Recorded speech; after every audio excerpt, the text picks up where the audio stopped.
Good evening. I count it an honor and a privilege just to be with you, just to celebrate the life of Pastor Norvege D. Sellers.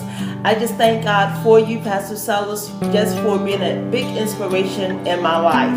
And I just wanted to share at the time when I was at the age of 16, and you shared one of the gifts that God had given you, which was the gift of writing. And at that time, you wrote the Pentecost play when we were at St. John Church of God in Christ, where Bishop Samuel L. Green Jr. is the pastor.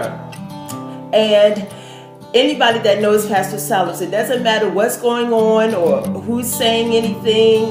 Whenever God gives her to say something or to do something, she's going to be obedient and she's going to do that. Well, during the rehearsal, we were in the part of being dismissed.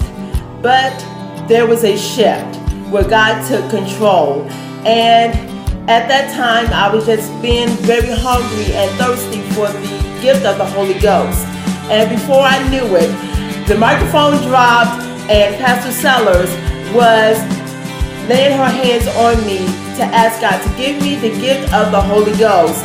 And at that moment and on that night, I received the gift of the Holy Ghost. And I just want to say that this woman is still on fire for God. And I just thank God for you just being obedient and being just sensitive to the Holy Spirit and allowing Him to use you like you always have. And I just want to say, just even from that time on, God has just proven Himself to me, and He's just been awesome to me, just through healings and all of that. But I just wanted to say I love you so much, and I just wanted to celebrate you. Happy anniversary. Love you much.